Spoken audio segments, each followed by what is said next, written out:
Oh, I'm sorry, here's Shlomo Greenwald.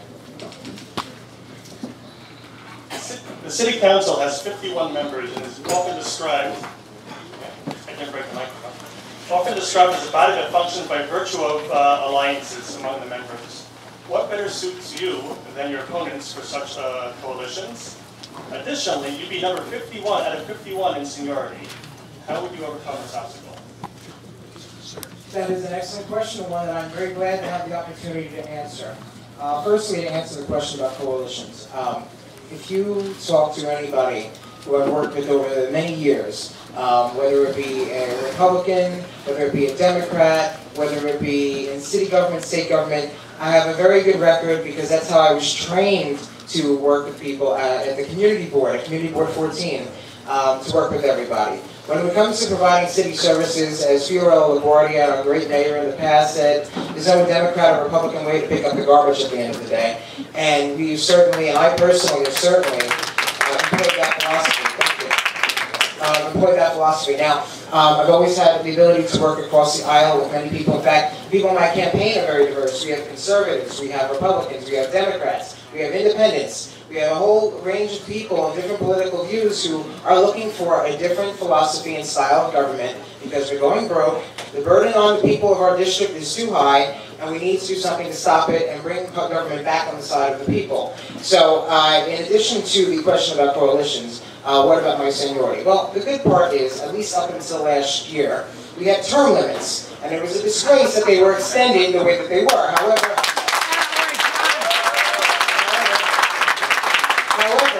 we need to bring it back to 8 years. I think 8 is enough. I think we're seeing that now, and it's going to prove itself up until 2013. And what I would like to say is that in terms of seniority, if you're on a council where the term is 8 years, you're going to move up very quickly. And given that on many important issues that have taken place in the city council, congestion pricing, which would have been a disgrace had it actually passed in Albany, which unfortunately had passed in the city council. The fact is the votes are getting split. The more Republicans there are in the city council, the more leverage that the lower tax, more efficient spending, and better government message is going to have among all the colleagues of the city government, especially because there are plenty of Democrats who share that message.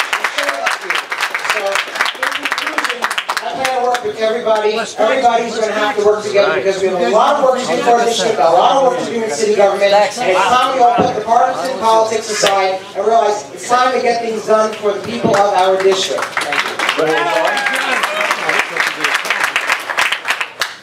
I think I'm going to start this answer out with a Yiddish expression. There's a Yiddish expression that says "Season and which in English translates into a lot of people make promises about what they are doing or have done or will do. I would like the audience to vet out everything that anybody here says tonight, including me. Don't believe everything you hear. Go check it out. That's your responsibility. I have a long record of working with every single community in the city of New York. I have the same reputation. I want you to check it out. I have the same reputation in the black community, the Hispanic community, the Asian community that I have in the Jewish community. Because when I was in government, I helped everybody. I had an inclusive agenda. I believe that everybody is entitled to be helped. I believe that everybody should be able to reach any official in government because you're paying a salary. You should be able to reach your city councilman.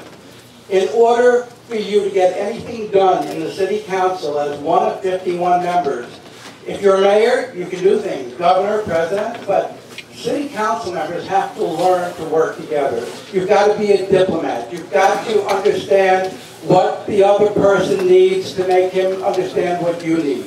I've done that. I've done that throughout my career. I'll continue to do it. And as I say, don't take my word for it. Check it out.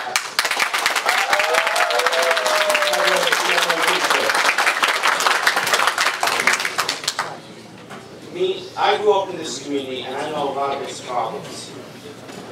What I have done for this community is I work with special children.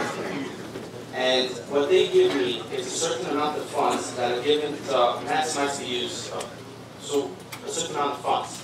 Now I'm given these funds, and I have to maximize the use of these funds to the best of my ability. Now,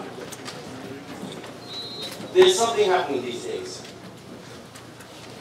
There are 8 firehouses being shut down in our area. Now, this is a major, right now, we don't, at this time, we don't need all the firefighters. We don't need all the fireplaces around the area. But, let's say there's an emergency. One time, chas v'shalom, something happens. It will take 2 to 3 minutes extra for another fire engine all the way across the city to come and help these people.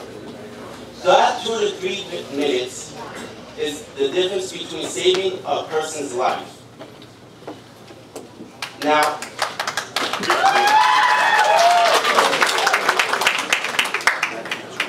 there are many obstacles that I know that I'm going to have to overcome as a councilman. But I will have a well-trained staff that I know that will guide me through each and every step of the way, as well as I will learn becoming a councilman the right and proper way. And I will have the experience to help my community and show that people have the right to choose who's going to be their next councilman. Only the people.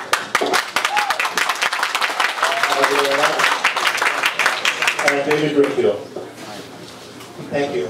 You know, I couldn't agree more on the issue of track record. I think it's absolutely important that when people make claims that they back them up. And let's talk about track record. The work that I've done over the last few years has been where I created a coalition, where I brought together Jewish groups, Catholic groups, independent groups, and we've worked together to bring results back to our community in the form of tens of millions of dollars in tax credits and money for yeshivas, and money for schools, and money for computers. When you talk about relationships, there are very few people that have better relationships with New York City than I do. I mean, the fact of the matter is that there's a reason why the mayor has endorsed me, the council finance chair, Dominic Recchia, has endorsed me, the council youth services chair, Lou Fiddler, who's standing there in the back, has endorsed me. And that's because they know that I have a record of working together with other communities. And I have a record of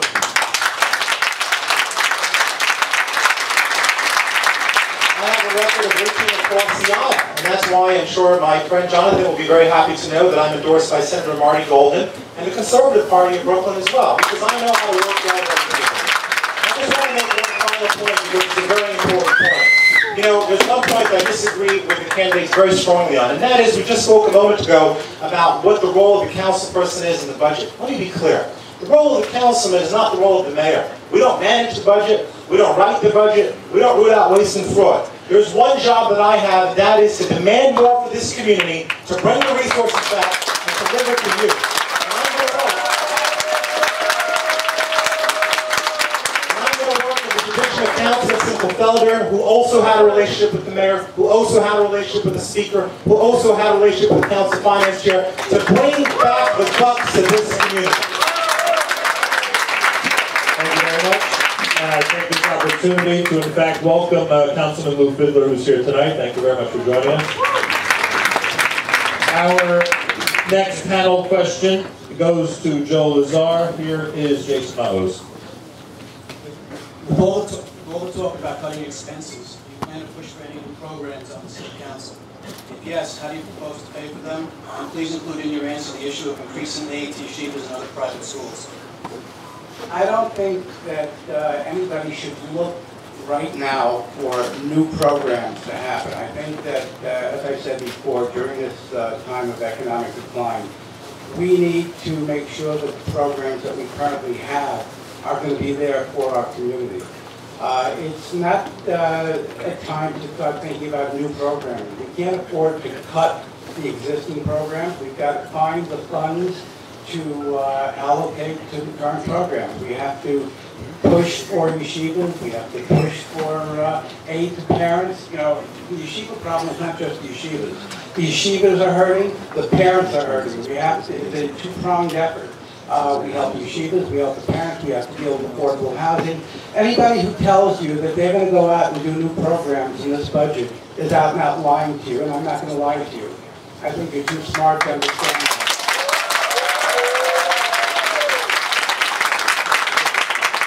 I am going to fight for the needs of this community. I'm going to fight for yeshivas. I'm going to fight for affordable housing, but all within existing funding streams. You're not going to get new funding streams in the current budget system. I am going to fight and try to get the allocation of a lot of money that was given to the city for stimulus. We have $1 trillion stimulus bill that the president put out there, and a lot of money was allocated to the city. I think a lot of that money has to be put to work to help the communities, to help with job training.